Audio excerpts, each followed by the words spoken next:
I'm here with my friend Danielle. We've been friends like forever. I mean, since before the start of crypto. Maybe I think you know when it was. It was probably when they were just first minting the U.S. dollar. I think that's when we first became friends. So it's like a ways back. Maybe not that long ago, but So it's been since 1996. it's been a while. 97? Yeah, it's been a long time.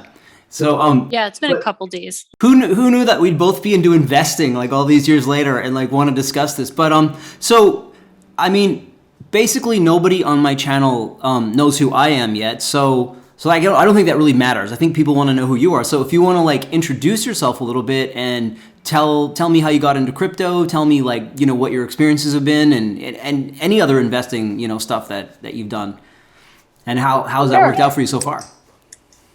So my name is Danny, and I met Aaron in New York City a long time ago when the internet was booming and New York was a really cool place to be because of all the tech. Remember all the tech that was happening in New York? All the tech companies were starting to blow up. The internet was really becoming like widespread adoption. So that time reminds me of where crypto is right now. Got into crypto I started reading heavily about it in 2014. I was always interested in it. I was fascinated by the whole concept. And then in 2015, we had an ATM in a gas station in Princeton, New Jersey, near my house. And I bought my first part of Bitcoin. It was for my son's birthday. And he's heavily into computer science, and I was helping him learn more about it. So I bought him some Bitcoin to watch. So you bought your first Bitcoin at an ATM? Yeah, I put $100 bill into an ATM, and I just felt like I was just like taking a match and torching it So you were just a crazy gambler right from the start. You're just like, I'm just going to put money into this casino machine and buy these fake electronic coins. Right. Gambling, right? But gambling with an educated guess. So not just throwing money onto the roulette table. There was actually, I don't know. I have a lot of thoughts about that word gambling, but yeah, it was a bit like just throwing it out the window. But I've thought of Bitcoin. I'm late to the party. I always thought crypto was just a casino anyways, but maybe it's not. Let's talk about that. So you did pretty decently, like right off the bat, right? I think. Yeah. So actually I bought it at the beginning of what started to become another bull run. And then it just went exponentially up, and then it reached the highest it ever got. And I actually didn't know it ever got this high because I stopped tracking it. I got busy with life. I gave my son the amount I had purchased at the ATM. All I spit out was a tiny little QR code. So I kind of bought that, and then I forgot about it for 2.5 years. And then one day he's like, Mom, look at this. And I just about like fell off my chair. Wow. Because it wasn't mine. It was his. I gave it to him. So that was back in so that was from 2014 to, or 2015? At this point, 2 years later, it was like 2017.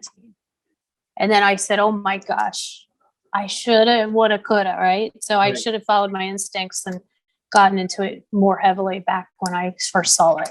So I definitely have a lot of regrets for not doing more at an earlier stage. How that morphed to this day is I finally jumped on and I signed up for a Coinbase account. At the height of the pandemic in 2020, I was furloughed from my job. The first thing they did was cut health insurance. So all that money I'd been putting into health insurance every month, I started putting, and now insert crazy laughter here. I started putting it into some crypto just to see what would happen.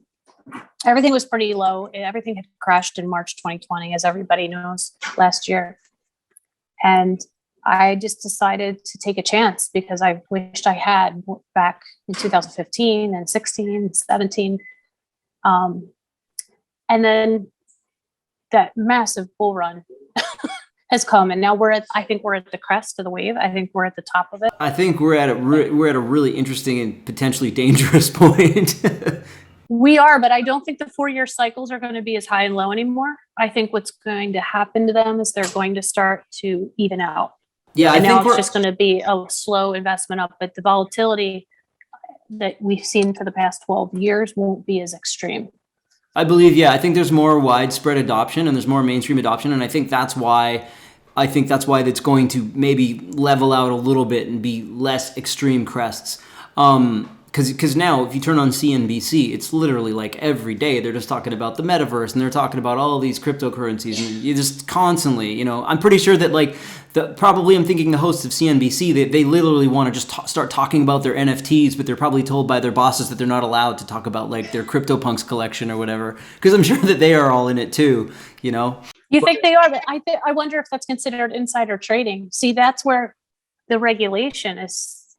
It's like the internet was in 95, 96, 97, before all the regulation came, that you can't, if they talked about their NFTs on CSNBC and it was personal to them, would they then be promoting something to get more people come on? Right. Yeah. They'd be pumping their own investment, right? Yeah.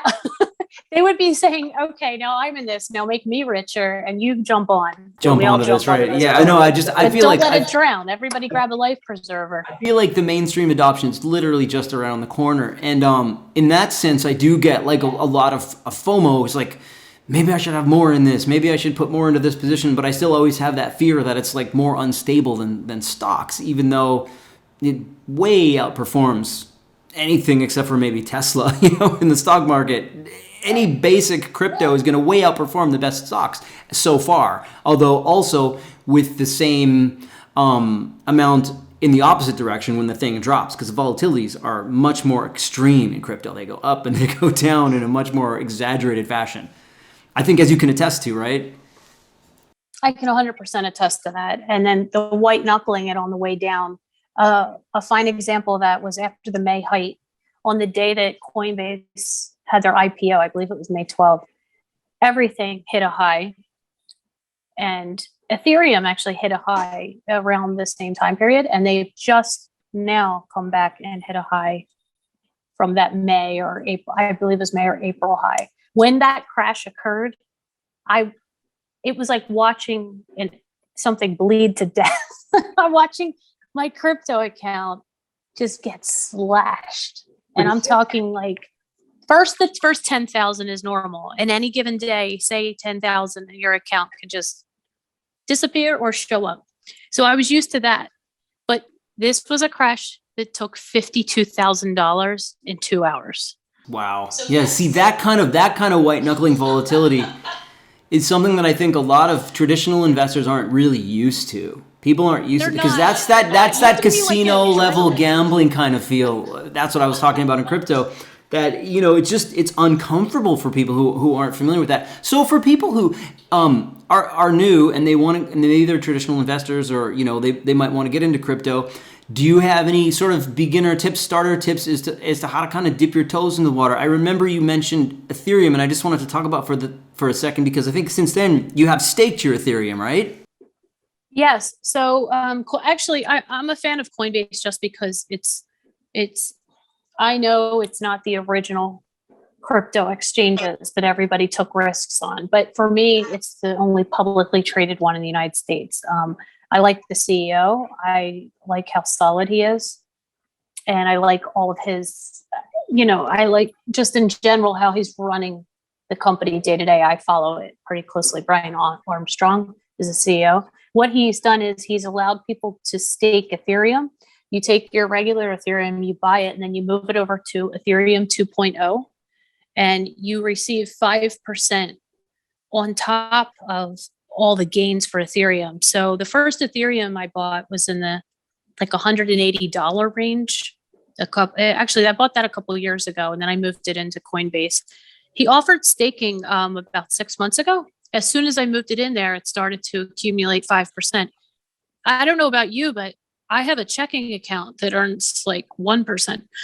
That's good by today's standards. Some checking. Yeah, it's a no-brainer. The only thing is with staking is that it's locked up. You can't touch it. Which is once you stake, you're you're putting your coins in there to increase the liquidity pool, and that's the way they use them, and they stake them, and therefore they're locked down.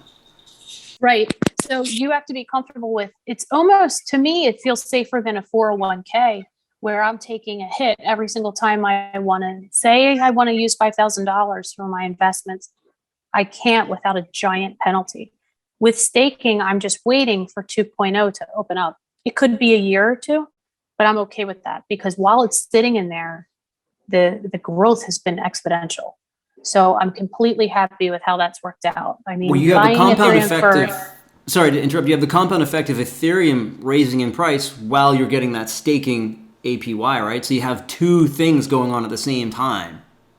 Because Ethereum has gone like wildfire. And I it have to be probably still honest will. with you, Aaron. I feel like it takes out the middleman of having a financial advisor who sits across from me at I have a day job, right? And they tell me, well, you can max out your 401k at 15,000 a year, for example. And they might give me back 5% a year on that account, but I can't touch it for like 25 years. So for me, I love Ethereum's telling me I can't touch it for a year, and I'm happy with that. And the gains are far greater than 5% a year because you're getting 5% plus you just said that whatever Ethereum keeps going up to. So for people who might be listening to these fantastic numbers and wondering like, how can I do this? And they've never staked Ethereum and they don't know what staking is, or they don't know what Ethereum is, like how, to somebody who might just be getting into crypto, what would you recommend? I mean, I know now we're at the tip of this bull run, so we're kind of at a precarious moment, and there might be a correction coming up soon. Everybody's projecting that, but what would you say to somebody like how do I get into this? What do I do? I mean, where should I start? So Bitcoin is decentralized. There's no human beings to be held accountable. Ethereum is the first centralized crypto to be staked on a major American exchange. Given that Vitalik Buterin is a name, if you're new to crypto, you're probably going to become pretty familiar with Vitalik, right? Sure. Yeah. Would you agree with that? He's Mr. Ethereum. Yeah. And he's basically a genius that left college to solve this problem in crypto. He started writing for a crypto newspaper or like online about crypto from a young age, and he started Ethereum with Charles Hodgkinson, who now runs Cardano. And Charles left it and started Cardano later. Vitalik kept Ethereum going. I would say for a beginner, if you are comfortable with the following, so let's say you wait for the correction, and if you put $100 in, it might drop to 75, but then next year your 100 could be 225. It could drop back to 175 and then go back up to 300. So you have to be comfortable. You have to look at it year to year instead of hour to hour or even day to day. Right. You have to think that Ethereum is like getting in on something like Facebook before they went public. Because remember, Ethereum's not publicly traded. But once they do, if they ever did become a publicly traded company, imagine what would then happen to that investment. So you have to think a little longer term. Now, long term in crypto is 2 years. So if you're looking at a lot can happen in 2 years. A lot can happen in 2 weeks. So Ethereum is considered to be the blue chip stock, if you will, of the crypto world. Well, Ethereum is how everybody runs their network, right? Every other, usually, so many projects are run on top of the Ethereum layer. And then that's why Ethereum kind of has this network effect, as they call it, locked down, because everybody else is running their project on the Ethereum, the ERC20 token, or whatever it's called. Yeah, ERC20.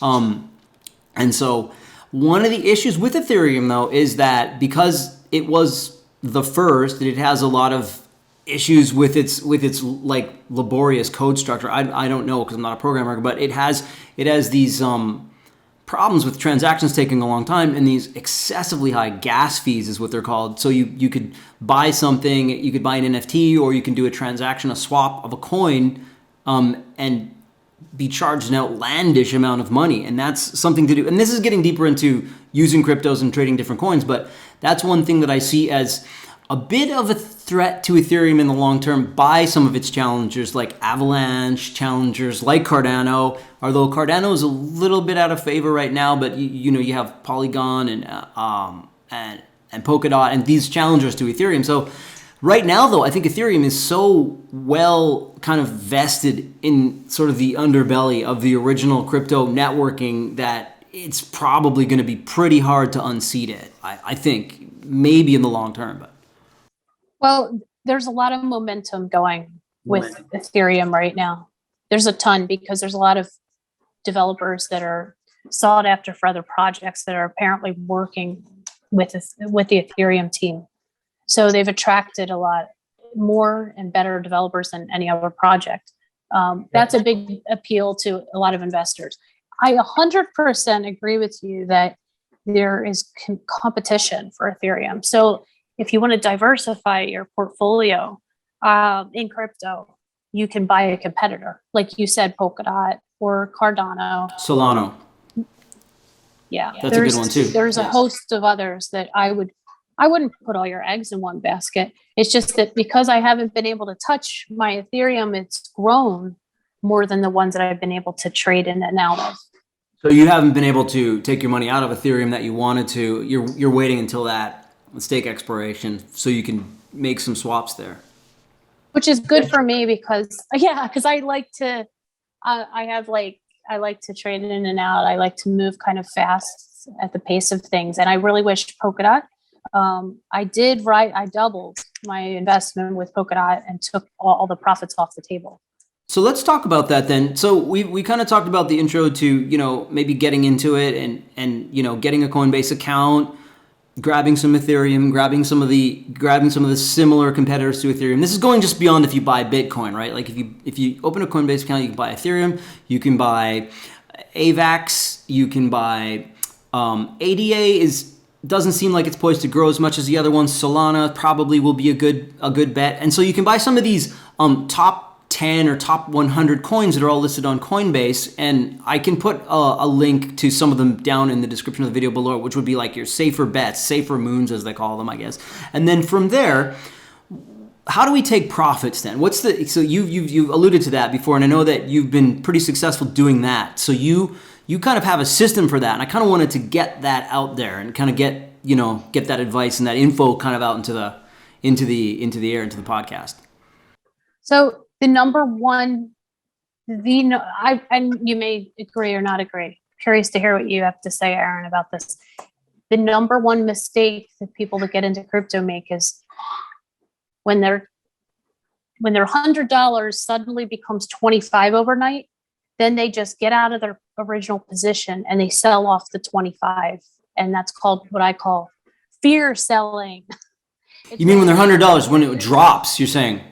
When your $100 drops to 25, instead of just holding and waiting, the number one way to get wrecked is to just sell out that remaining position. So not only do you lose your original $100, you lose $75, right? This is just a hypothetical. And I've been guilty of this one time. I did some fear selling on Bitcoin this July. I sold about I think 15,000 just off the top because I saw it dropping. And I said, I better get some out now. And everybody kept saying there's going to be a bull run at the end of the year. It's going to go up. And I didn't listen. I let fear get the better of me. I said, oh my gosh, well, what if it just keeps going? And then you see all the fear and uncertainty and doubt, all the FUD articles come out about how when China banned Bitcoin for the 9 millionth time, by the way, because I've been following this space for years now. China bans Bitcoin every other year. Constantly. So I wasn't even responding to that. It was some other dumb article that I read, and I just said, okay, I'm just going to dump some Bitcoin. Well, I really regret that. I still have Bitcoin, but I regret that. I should have just taken my own advice. I now in hindsight realize sometimes you just have to wait and just hold, because say that $100 you sold out, you sold it when it dropped to 25, then 6 months later it's worth $350 if you just let it be. So So it's again talking about it's talking about getting through those crazy volatility moments, those crazy corrections and stuff like that. But what about your strategy to take profits when you do get ahead, when we are in a bull market or when you do have gains? Because there are a lot of these cryptos, they have a tendency to 2x and 3x and 10x when in stocks. Like I could be sitting in a stock position and I 2x'd over a 2-year period. Like you have a lot of time to think about it. Versus here, something can 2x, 3x in 3 days, a week. What is your strategy there? Yeah. Do you want me to talk about Shiba Uno? You can talk about the crazy Shiba if you want to. You can talk about the dog coin. I don't do the dog. See, this is so funny. I never got into the dog coin, Doji coin. I didn't get into. There's a bunch of them, right? Like Shiba's the most famous one, but the Doge, there's a bunch. There's a big long list of them. Well, I read about Shiba this summer, and I was pretty fascinated because I said, okay, Doji. I love crypto with a project that's solving a problem that has a lot of meat to it, that's realistic, that's actually going to be something really life-changing one day. And then I also use case once in a while I like a trendy thing that has network meme effects coins written all over it. So this is a flash in the pan. It's totally crazy. It might be more than what people are actually saying, though. And the more I actually learn about Shiba, the more interesting it becomes. So back in June, I bought Shiba off exchange. Coinbase had not listed it yet, so I bought it on PancakeSwap. Was it Pancake or Uni? Where's Shiba? I don't know because I don't buy Shiba. Well, they nobody was listing except on the you could get it on Uniswap or PancakeSwap back then. Which those are two different networks, right? PancakeSwap is Binance and Uniswap is Ethereum, right? Anyways, go on. I think so. Yeah. So when I went on to buy it, I thought, again, I had that same feeling as when I originally bought Bitcoin from an ATM. Like I was just lighting a match to my money and just throwing it out a window or something. So I put $125 just to play with Shiba.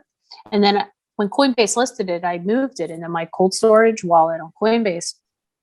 And it's worth about $1,200 today for that $125 investment. I'm not gonna touch that. But what I saw happening was, oh my gosh, this thing's about to blow up. I just had a feeling back in September, based on I do watch a lot of people like us talking, just to get a pulse for the market every day. And I did buy it. I bought $1,000 of Shiba in September, and then lo and behold, last week, what happened to it last week? It went to a different. It went to a different galaxy. It's a nutty coin. It's like clear out of here. Yeah, it was insane. So I don't mess with Shiba. Yeah, it basically from that original 1,000. I took out my original investment, and it's still more than what I originally invested in. So here's my strategy: is when something goes up, don't just sit and wait. When the line on the chart is going straight up, it's gravity. It's going to pull it back down at some point. People are going to take profits, so you want to be one of those people. I watch the line go straight up like a rocket. Parabolic. And then I know it might never go back down to the original level, but when it's parabolic and going straight, I'm like, this is amazing, right? I mean, it literally doubled overnight at one point. I take out when I see the line going straight up because I know it might hang out up here. Now it's trading sideways. It's doing exactly that. But I took out profit up here on the way up. Oh, I got it almost at the top, actually. I took another, and then I shaved off even more as it's... So what do? Do you dollar out? Like, how much do you take out? 10%, 25%? Or what's your strategy? Or is it just a feeling thing?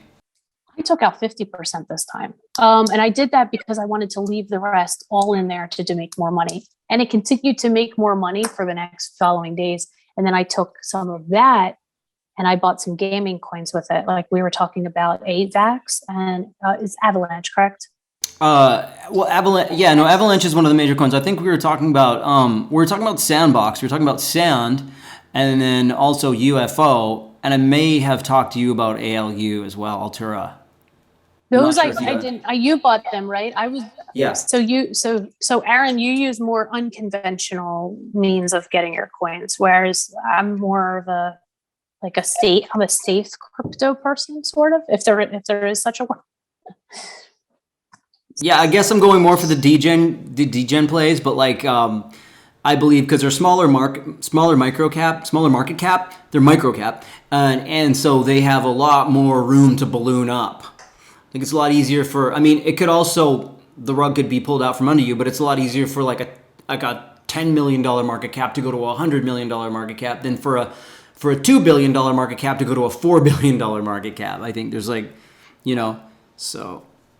But if you do you think if you take I would love to do a podcast with you where we talk about how you got UFO, because I think that those are where the big gains are to be made. It's not so much in Coinbase. Those are nice. So maybe next time around, like I think this was a good little introduction to your story, your strategy. I think next time we can maybe dive into some more of those deeper plays, some more of those obscure plays, because I think and maybe we can just touch off on this before we go, but anybody who's been paying attention to the crypto sphere at all nowadays knows that gaming is quickly becoming the next big thing, and it's because the number of gamers in the world compared to the number of gamers playing blockchain is so much bigger. So blockchain is the inevitable sort of evolution of gaming now. I mean, games are going to go on the blockchain, and in-game assets are going to be purchased as NFTs on the blockchain. And so what's going to happen is all the people in the world who are gaming now that don't game on the blockchain are eventually going to come in. And so that market cap is going to explode exponentially. And so getting into gaming now and learning what the best plays might be could be positioning yourself to be in one of those ground floor opportunity type situations. And so I think we can talk about that next time. So, but just to recap today, so getting a Coinbase account, buying the sort of obvious plays will kind of get you hypothetically up a lot quicker than you could in the stock market.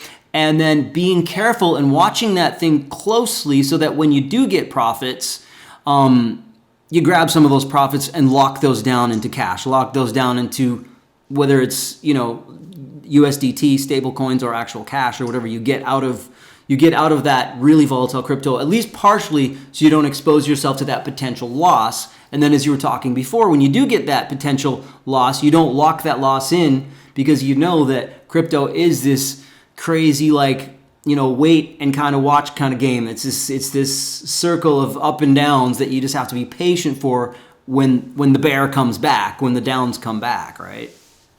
Yeah, and that's another thing is buy on the dip. I wish more people understood. It's reverse psychology because you get afraid and you think my money's never going to see the light of day again. You have to train yourself to remove the emotion, which I'm a woman, I'm emotional. Whatever. But I have to say to myself, no, this is absolutely, look at the numbers, look at the history, and go on the fact that this is going to come back up. We are in an infancy stage with blockchain still. Even though institutions are running in and buying it, we are at the beginning still. And it will come back up. You just have to have a little faith in the space and in these projects that are happening. I mean, it's going to revolutionize. I just think blockchain's amazing. It's going to revolutionize everything from travel to real estate to technology to the way we work, the way we interact, the way we have a contract with each other. It's actually going to make people more honest. And it's usurping entire governments in Central America right now too. I feel like these are huge little. Everything you've referenced is one entire podcast topic, like one entire episode that we can discuss. There are so many issues that you just pulled out into the air there, because there's so many scams going on right now in crypto, especially in NFTs. You can talk about how you have to protect yourself and stuff like that too. But yeah, as far as the honesty goes, because everything on the blockchain is on a ledger and it's always recorded, right? There's no, Yeah, that's the thing. People are always like, oh, well, drug dealers are in crypto. And I'm like, well, drug dealers were in the internet in the beginning. And then look at things like, excuse me, but porn. So these things are good. There's always going to be that element, that aspect. But at the end of the day, blockchain and what people are doing is going to make, just like how the internet makes you more honest. You can't go onto LinkedIn and post that you went to a school you never did. You're going to get called out. You can't hide the way people can't hide behind things. They can't say, oh, I sold you that property and you signed it over to someone and you never did. No, blockchain's going to make people more honest, especially with real estate in countries that need more protections. Just for an example. Yeah, that is a whole nother topic. There's a lot of topics. So I think we'll leave it there and see if you have any closing thoughts about your strategy or your story so far, because it's been pretty fascinating to me. And it's cool that we've been friends for so long, and then we kind of reconnected along this whole blockchain thing, along this whole crypto thing recently. Yeah, because nobody else will talk to us. We bore everybody else with our blockchain. So we just have to make a video about it. Yeah, so that's great. Yeah. Well, thanks. I don't even know if this is a podcast, if it has a name, if it's going to be like the WealthBringer podcast, or if you, I don't know, what did you call yourself? DeFi Danny? I'm DeFi Danny, and that's my cat, Mr. Peanut Butter. But he's still there. He's still sleeping. He's got his back to the camera. He's a cat. He's there, all right. He's by the fire. It's pretty cold here today, so he doesn't give a damn. Yeah. All right, so there's plenty of stuff to talk about next time around. So whoever's made it this long to the end of the podcast, probably just me reviewing it on the tape. But other than that, no, I think it's going to be a lot more. I think it's going to be a lot more. Don't forget the scarecrow. He's been watching the whole time. If he makes it this long. I don't know. Where'd you get that? A Cracker Barrel? I